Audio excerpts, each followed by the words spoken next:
えばいいすりむいた心に歌をしたんだ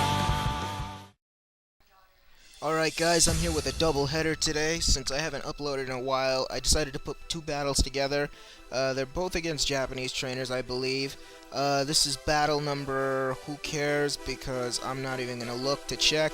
So anyway, I start with a Kingler, they start with a Zapdos. Now it's very obvious that Thunderbolt is most likely coming. Kingler has a Focus Sash, but I still don't want it to take damage, so I'm going to switch it out eventually here. I was actually thinking, because he might actually predict the switch, but I still take my chances of going to Swampert since Zapdos can't really do much.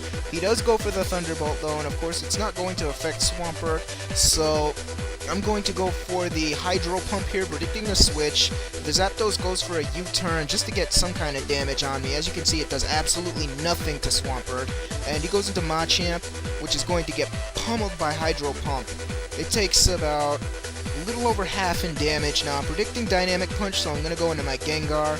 I am running a very OU team here, but I just wanted to run something and get a couple battles in because, again, I haven't really uploaded in a while. But anyway, I'm going to go for the Shadow Ball here, and he's going to switch into a Metagross. Now, there was nothing on his team that could really resist my Gengar well at all. So, as you can see, Shadow Ball did a ton of damage, mostly because it's Specs. He goes for Bullet Punch. If he had gotten a crit, he would have taken my Gengar out, but of course he didn't, so Gengar managed to survive and Shadow Ball that Metagross to death. So, now he's going to go back into his Machamp. Now, I was fearing the Choice Scarf, so do I switch here? No, I don't switch.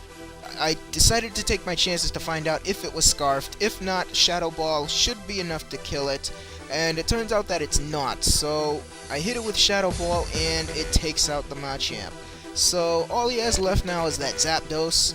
So Zapdos is definitely not going to be able to withstand my Swampert, so I know that I have this battle in the bag. I decided to go for a Shadow Ball with Gengar here just to get damage, thinking that he would knock it out, but he ended up going for Thunder Wave. I do not know why he did that. So anyway, I'm just going to go for another Shadow Ball while he goes for a Roost. Now, Roost, he's just stalling here. He's pretty much prolonging the battle, even though there's no point. I'm going to hit him with Shadow Ball. It's going to just survive.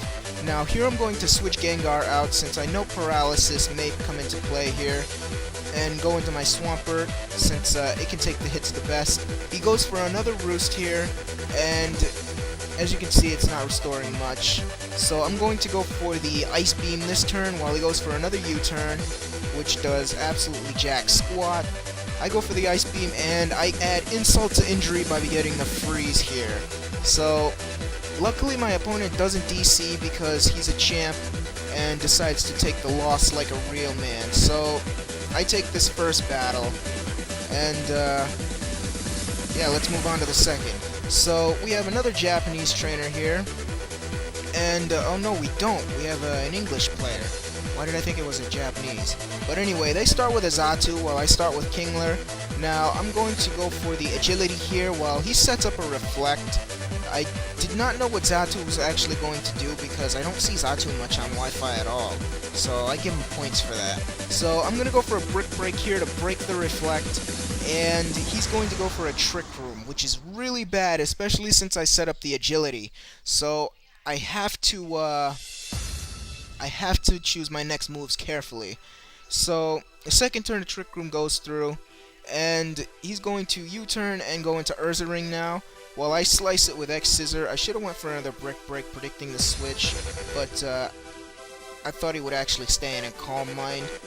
But here I'm going to switch out predicting the Facade, and I go into my Gengar, and he does go for the Facade, which is of course not going to affect me. I'm going to once again switch out now, predicting the Crunch. I don't want to lose Gengar early, because I know he could probably be useful later on. So I go back into Kingler. He takes the Crunch pretty nicely, though he's not going to be able to take a second one.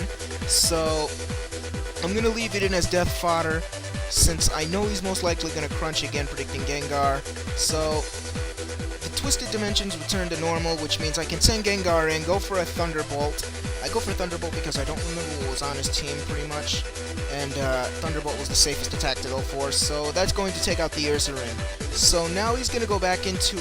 no, he's not. He's going to go into Chandelure, which is his third Pokemon, which is floating on a balloon, which doesn't really matter. So here I'm going to go for the Thunderbolt. Now, he goes back into Xatu. I don't know why he did that. I don't know what he was predicting, but I'm locked in with Choice Specs anyway, so I couldn't really use any other attacks. So he goes back into the Chandelure. I'm going to go for a Thunderbolt since, of course, I'm locked into it. And he's going to actually go for a Shadow Ball, which, of course, is going to take out my Gengar. Now, it didn't really matter because Gengar's job was pretty much done, so losing it wasn't that big a deal. So I go into my Swampert now, and I'm going to go for the Earth Power. I end up outspeeding the Chandelure somehow and taking it out. But this opponent is a weenie in DC, so that's it, guys, and I'll see you next time.